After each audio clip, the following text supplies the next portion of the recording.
रातों रात अमीर बनने की चाहत वो इंसानी फितरत है जिसे चंद लोग ही हकीकत में बदल पाते हैं। जुआ, लॉटरी, शेयर और न जाने क्या क्या झटपट पैसा कमाने के तमाम जरिए सदियों से इंसानी समाज का हिस्सा रहे हैं। हाल के समय में बम्पर कमाई के लिए सबसे ज्यादा क्रेज जिस चीज का रहा है वो है क्रिप्टो करेंसी। नाम आपने सुना होगा, और ये भी कि दुनिया के सबसे अमीर आदमी इलॉन मस्क ने भी क्रिप्टो करेंसी में खूब सारा पैसा लगा रखा है। आज क्रिप्टो से कमाई का किला ध्वस्त हो रहा है। इसकी कीमतें 6 महीने में ही घटकर आधी हो गई। नमस्ते, मेरा नाम है आस्था राठौर और आप देख रहे हैं दी लंदन टॉक का डेली इकोनॉमिक बुलेटिन खर्चा पानी। Brought to you by 5paisa.com. Investing made easy and rewarding. Download the app now. आज खर्चा पानी में बात करेंगे कि क्या क्रिप्टो करेंसी का गुब्बारा फूट रहा है। क्रिप्टो करेंसी मार्केट वैसे तो कई दिनों से दबाव में है, लेकिन पिछले 48 घंटों में इसमें जितनी उथल पुथल मची उसने लाखों निवेशकों को हिला कर रख दिया। कल सोमवार को तो ज्यादातर क्रिप्टो करेंसीज के दाम चंद घंटों में ही 10% तक टूट गए। दुनिया की सबसे बड़ी और पॉपुलर क्रिप्टो करेंसी बिटकॉइन की कीमत $30,000 से नीचे आ गई है, जो 6 महीने पहले तक 2 गुना हुआ करती थी। एक हफ्ते में ही ये करीब 20% टूटा है। कॉइन मार्केट कैप के आंकड़ों की माने तो ग्लोबल क्रिप्टो करेंसी का मार्केट कैप घटकर $1.42 ट्रिलियन यानी 1.5 लाख करोड़ डॉलर से भी कम रह गया है। बिटकॉइन के बाद दूसरी सबसे बड़ी करेंसी इथेरियम की कीमत भी घटकर $2,330 हो गई है। ये भी पिछले एक हफ्ते में 18% तक गिरा है। डॉज कॉइन, शिबा जैसे क्रिप्टो करेंसी में भी पिछले कुछ घंटों में 10 से 15% की गिरावट आई है। इस गिरावट के पीछे कई वजह या रीजंस बताए जा रहे हैं। जहां एक और बढ़ती ब्याज दरों के चलते इन्वेस्टर रिस्की असेट से पैसा निकाल रहे हैं, वहीं भारत सहित कई देशों में क्रिप्टो पर भारी भरकम टैक्स लगाया जा रहा है। टैक्स वाले मसले पर हम थोड़ा आगे चर्चा करेंगे और आपको ये भी बताएंगे कि सरकार क्रिप्टो से कमाई पर 30% इनकम टैक्स के बाद अब 28% जीएसटी भी लगा सकती है। लेकिन इससे पहले आपको बता दें कि पिछले कुछ दिनों में ऐसा क्या हुआ कि चंद महीने पहले तक जिस क्रिप्टो की चमक से लाखों युवा निवेशकों की आंखें चुंधियाई हुई थी, वो फिलहाल ठिठक गए हैं। इसमें पहले से पैसा लगा चुके निवेशक तो बेचकर निकलने का मौका तलाश रहे हैं। सबसे बड़ी बात यह है, क्रिप्टो कारोबार के सूत्रधार यानी क्रिप्टो एक्सचेंज अब भारत से अपना बोरिया बिस्तरा समेट कर दुबई और दूसरे टैक्स हेवन देशों में ठिकाना तलाश रहे हैं। सबसे पहले नजर डालते हैं क्रिप्टो करेंसी की कीमतों में आई गिरावट। जुलाई 2021 के बाद क्रिप्टो करेंसी में जिस तेजी का दौर शुरू हुआ वो नवंबर आते आते रिकॉर्ड बुलंदी पर था। ये वही दौर था जब भारत सहित दुनिया भर के शेयर बाजारों में भी तेजी आई और ज्यादातर इंडेक्स पीक पर थे। वजह बताई गई कि महंगाई के चलते लोगों का रिस्क एपेटाइट बढ़ रहा है और वो रिस्की असेट्स में पैसा लगा रहे हैं। लेकिन दिसंबर में जैसे ही अमेरिकी फेडरल रिजर्व ने ब्याज दरें बढ़ाने का प्लान पेश किया, दुनिया भर के बाजार टूटने लगे। इस बीच यूक्रेन वॉर छिड़ा जिसने आग में घी का काम किया। फिर फेड ने ब्याज भी बढ़ा दिया, वो भी महीने भर के भीतर 2 बार। नतीजतन शेयर मार्केट में बिकवाली तेज हो गई। आज शेयर तो गिर ही रहे हैं। क्रिप्टो में मची भगदड़ ने यह साफ कर दिया है कि दुनिया भर के निवेशक जबरदस्त दबाव और तनाव में हैं। मौजूदा आर्थिक हालात पर भरोसा तो घटा ही है, क्रिप्टो को लेकर संशय बढ़ रहा है। आपको याद हो तो 1 फरवरी के केंद्रीय बजट में क्रिप्टो पर 30% इनकम टैक्स का ऐलान करने वाली हमारी वित्त मंत्री ने पिछले महीने अमेरिका में यहां तक कह दिया कि क्रिप्टो मनी लॉन्ड्रिंग और टेरर फंडिंग का जरिया बन गया है और ये पूरी दुनिया के लिए खतरा है। इस बयान का कई देशों ने समर्थन भी किया और यहाँ क्रिप्टो को दूसरा सबसे बड़ा झटका लगा। वित्त मंत्री ने एक बार फिर साफ किया है कि क्रिप्टो करेंसी पर टैक्स लगाने का मतलब उसे कानूनी दर्जा देना नहीं है। भारत क्रिप्टो करेंसी का सबसे उभरता बाजार था, लेकिन यहाँ सरकार के रुख ने इसके भविष्य पर सवालिया निशान तो लगा ही दिया है। अब बढ़ती ब्याज दरों और दुनिया भर की इकोनॉमी पर मंदी के मंडराते संकट ने भी क्रिप्टो निवेशकों के हौसले पस्त कर दिए हैं। जानकारों का यह भी कहना है कि जब जब ब्याज दरें बढ़ाएं और महंगाई कंट्रोल करने की बात होती है, निवेशकों का रुझान रिस्की और स्पेकुलेटिव असेट्स की ओर कम होने लगता है। इस बारे में हमने एक्सपर्ट से भी बात की और जानना चाहा कि क्रिप्टो में आई इस बड़ी गिरावट के पीछे और क्या क्या वजहें या कारण हैं। क्रिप्टो आज की डेट में डाउन क्यों हो रहा है? देखिए, क्रिप्टो मार्केट को हमने बहुत ऊंचाइयों पर जाते हुए देखा, पर अब हम देख रहे हैं कि क्रिप्टो में जो इन्वेस्टर्स का जो इंटरेस्ट है वो खत्म हो रहा है, कम हो रहा है। उसकी वजह क्या है? अपार्ट फ्रॉम टैक्सेशन एक इशू है जिससे क्रिप्टो मार्केट में थोड़ा सा हमने देखा है गिरावट आई है। इस बार के बजट 2022 में हमारे ऑनरेबल फाइनेंस मिनिस्टर ने एक 30% का इनकम टैक्स ऑन इनकम, जो भी आपकी इनकम होगी on transfer of crypto currency asset, जिसको हम वर्चुअल डिजिटल एसेट या एनएफटी, नॉन फंजिबल टोकन बोलते हैं, यानी आपका 30% का इनकम टैक्स लगेगा। व्यूअर्स को अगर मैं समझाऊं सिंपल लैंग्वेज में, मान लीजिए आपने $100 इन्वेस्ट किए और $100 के बाद आप मान लीजिए बेच रहे हैं $200 पे, तो आपको $100 की प्रॉफिट हुई, जिसको हम इनकम कहते हैं। उस इनकम के ऊपर 30% का आपका इनकम टैक्स लगेगा। और बजट, यूनियन बजट 2022 जिसके प्रपोजल इफेक्टिव हो गए हैं, उसमें यह भी कहा गया कि अगर आपको लॉस हुआ तो loss from transfer of virtual digital asset, जैसे क्रिप्टो करेंसी हो गई, क्रिप्टो एसेट ट्रांजैक्शन हो गए, नॉन फंजिबल टोकन्स हो गए, अगर इससे आपको लॉस हुआ तो आप अपनी किसी भी अदर इनकम से एडजस्ट नहीं कर सकते उसको। और ये भी इन्हें कह दिया कि अगर आपको लॉस हुआ तो आप उसे कैरी फॉरवर्ड भी नहीं कर पाएंगे। तो ये तो इनकम टैक्स में पहला बदलाव आया था। जब पहला बदलाव आया तो क्रिप्टो मार्केट में हमने देखा बहुत हलचल मच गई थी। अब क्रिप्टो मार्केट में हलचल मचने की दो वजह थी। कुछ लोगों का ये कहना था कि क्रिप्टो क्या लीगलाइज्ड ट्रांजैक्शन है, लीगल करेंसी, हम मान सकते हैं इसको। उस टाइम पे हमारे honourable finance minister madam Nirmala Sitharaman ji ने यह भी कहा था कि आरबीआई अपनी ओन डिजिटल करेंसी लॉन्च करेगी। तो ये भी एक मार्केट में बड़ा कंफ्यूजन था कि क्रिप्टो लीगलाइज्ड करेंसी है क्या। तो मैं दर्शकों को बता दूं, क्रिप्टो, जिसको हम बिटकॉइन की बात करते हैं, क्रिप्टो करेंसी की बात करते हैं, नॉन फंजिबल टोकन की बात करते हैं, ये लीगलाइज नहीं है। आरबीआई अपनी डिजिटल करेंसी लेके आएगी। तो पहले इनकम टैक्स का जो बदलाव क्रिप्टो के ऊपर डाला गया, इनकम के ऊपर 30% का इनकम टैक्स लगेगा। यही नहीं, 1% का टीडीएस भी बताया गया।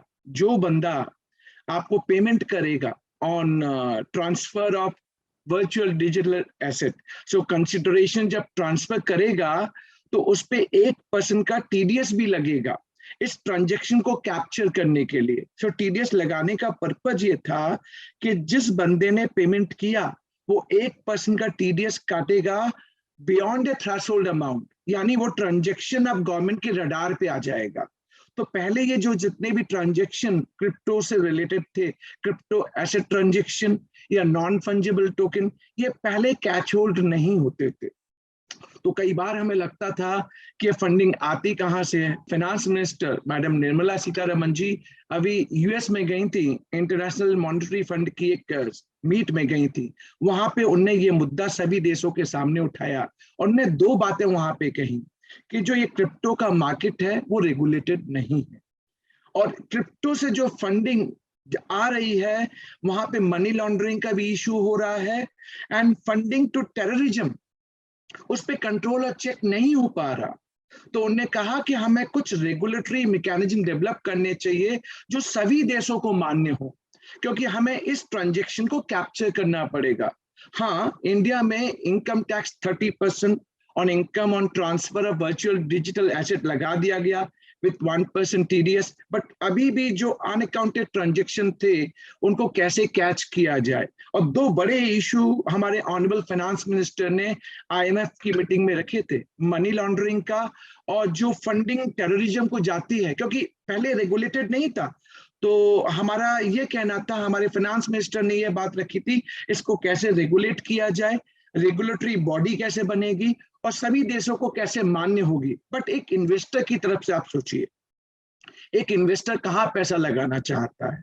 वो एक ऐसी जगह पे पैसा लगाना चाहता है जहां पे उसे रीजनेबल रिटर्न मिल जाए, उसका रिस्क भी कम हो और लीगल रेगुलेशंस के अंदर हो। तो आप देखिए, अब यूएस ने फेड के इंटरेस्ट रेट बढ़ा दिए हैं। इंटरेस्ट रेट बढ़ाने का मतलब आपके पास एक ऑप्शन आ गया कि आप इसमें इन्वेस्टमेंट कर सकते हैं, जो सेफ एंड सिक्योर्ड है, रेगुलेटेड है, लीगलाइज्ड है। अगर आपकी रिस्क एपेटाइट, कई बार होता है ना, हम इन्वेस्टर्स से हम ज्यादा रिस्क लेना नहीं चाहते। जब हम ज्यादा रिस्क लेना नहीं चाहते तो हम किसी भी ऐसे मार्केट में पैसा नहीं डालेंगे, चाहे वो शेयर मार्केट हो, चाहे वो क्रिप्टो का मार्केट हो, चाहे वो डेट मार्केट हो, चाहे वो म्यूचुअल फंड हो, चाहे वो गोल्ड हो, चाहे वो रियल एस्टेट हो। रिस्क एपेटाइट एक बहुत बड़ा फैक्टर है। जब ये ट्रांजैक्शन रेगुलेट होने लगे तो हमने देखा, और आपने भी मुझसे यही कहा कि अराउंड मार्केट वैल्यू के हिसाब से देखें तो जो हाईएस्ट पिक था नवंबर 2021 में, वो 50% से टूट गया है। और पिछले दिन कल के डेट के ट्रांजैक्शन में 2.51% का गिरावट आई है क्रिप्टो मार्केट के अंदर। तो गिरावट क्यों? यानी इसका मतलब इस मार्केट में जो वॉलेटिलिटी है, दर्शकों को मैं समझाऊं कि कई बार उतार और चढ़ाव, जिसको हम वॉलेटाइल बोलते हैं, कितना जल्दी चढ़ा कितना जल्दी गिरा, तो बहुत ज्यादा वॉलेटाइल होगा तो वो जो normal medium income age group है वो इसमें इन्वेस्टमेंट नहीं करना चाहेंगे। वो ऑलवेज ऐसी रिस्क लेना चाहेंगे जो लो रिस्क हो एंड रीजनेबल इनकम उनको देके जाए। क्रिप्टो करेंसी पर 30% इनकम टैक्स की बात तो आप सुन ही चुके हैं, जानते भी होंगे। आज कई अखबारों में ये सुर्खी है कि जीएसटी काउंसिल अपनी आगामी बैठक में क्रिप्टो पर 28% जीएसटी लगाने के प्रस्ताव पर विचार कर सकती है। सूत्रों के हवाले से एक रिपोर्ट तो ये भी कहती है कि जीएसटी काउंसिल की एक कमेटी ने क्रिप्टो पर 28% जीएसटी लगाने की सिफारिश भी कर दी है। डबल टैक्स लगा तो पहले से भारत में क्रिप्टो का भविष्य क्या होगा, इसका अंदाजा आप लगा सकते हैं। हमने जीएसटी एक्सपर्ट से जानना चाहा कि इसकी कितनी संभावनाएं हैं और करीब 60% टैक्स के बाद भी क्या क्रिप्टो करेंसी अपने निवेशकों को बम्पर कमाई के सब्ज बाग दिखा सकेगी। साथ ही ये सवाल भी लोगों के जहन में तैर रहा है कि अब जब सरकार क्रिप्टो को गैर कानूनी मानती आ रही है और यहां तक कि इसे आतंकवाद और मनी लॉन्ड्रिंग का स्रोत बताने लगी है, तो फिर वह इस पर टैक्स लगाकर अपनी कमाई की कोशिश क्यों कर रही है। आप भी देखिए एक्सपर्ट ने क्या कहा। अब हम जो पब्लिक डोमेन पे जो इंफॉर्मेशन आ रही है कि cell purchase of crypto currency, जिसमें बिटकॉइन आती है, नॉन फंजिबल टोकन्स आते हैं, उस पे 28% का जीएसटी लग जाएगा, ऐसा कहा जा रहा है।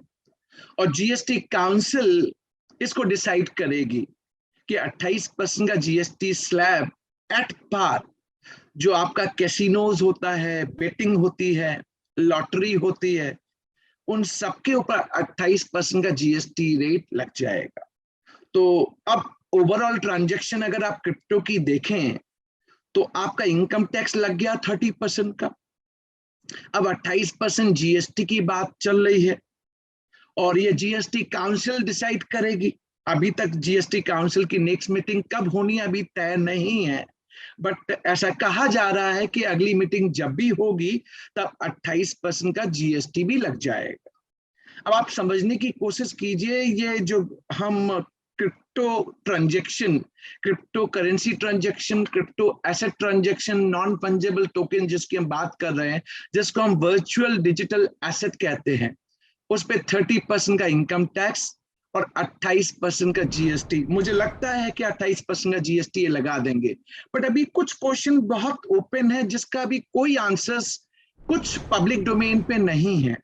हाँ, इनकम टैक्स में इसको वर्चुअल डिजिटल एसेट कह दिया गया, बट जीएसटी में या तो ये गुड्स होगा, सप्लाई ऑफ गुड्स, या सप्लाई ऑफ सर्विसेज होगा। एक क्लैरिटी आना जरूरी है कि आप इसको वर्चुअल डिजिटल एसेट को सप्लाई ऑफ गुड्स कहेंगे या सप्लाई ऑफ सर्विसेज कहेंगे। दूसरी बात मैं और रखूं, देखिए जब शेयर मार्केट में हम डील करते हैं, सेल परचेज ऑफ शेयर्स करते हैं, लिस्टेड पब्लिक कंपनी के, स्टॉक मार्केट है, आप सेल परचेज करते हैं, उस पर जीएसटी नहीं लगता, उसको सिक्योरिटीज की डिफिनीशन में डाला गया है। तो हमें यह भी देखना पड़ेगा क्रिप्टो को किस डिफिनीशन में डालना चाहते हैं, इसे गुड्स कहना चाह रहे हैं या सर्विसेज कहना चाह रहे हैं। और 28% का जो जीएसटी आप लगाने की बात कर रहे हैं, हमें दूसरी बात यह भी देखनी है, इनकम के ऊपर लगेगा या सेल्स कंसिडरेशन पे लगेगा। मैं व्यूअर्स को समझाने की कोशिश करूं, मान लीजिए आपने $100 पे क्रिप्टो लिया और $200 पे आप बेचते हैं, तो आपको $100 की इनकम हो गई। सो $100 की इनकम के ऊपर 30% आप इनकम टैक्स देते हैं। बट जब जीएसटी की हम बात करेंगे तो यह क्लैरिटी होना भी जरूरी है ना कि 28% की जीएसटी आप इनकम के ऊपर लगाएंगे या फिर वो सेल्स कंसिडरेशन जो $200 है उसके ऊपर लगाएंगे। इनकम टैक्स में तो कह दिया कि आपको सिर्फ कॉस्ट ऑफ एक्विजिशन उसी का डिडक्शन मिलेगा और कोई अदर एक्सपेंसेस का डिडक्शन नहीं मिलेगा। यानी अगर आपने $200 में बेच रहे हैं और $100 में परचेज किया था, पर हो सकता है $10, $15 आपके अदर एक्सपेंसेस लगे हों इन्वेस्टमेंट करते वक्त, तो वो आपको अदर एक्सपेंसेस का डिडक्शन नहीं देता, सिर्फ कॉस्ट ऑफ एक्विजिशन जो $100 है वही माइनस होता है। तो $200 में से $100 माइनस हुआ, $100 की इनकम हुई, उस पर 30% का इनकम टैक्स लग गया। पर जीएसटी में ये क्लैरिटी होना तो जरूरी है ना, सिर्फ जीएसटी की रेट 28% की बात नहीं, फिर हमें ये भी तय करना है कि सप्लाई ऑफ गुड्स है या सप्लाई ऑफ सर्विसेज है। फिर हमें ये भी तय करना है कि सेल्स कंसिडरेशन पे लगेगा $200 पे या इनकम $100 पे लगेगा।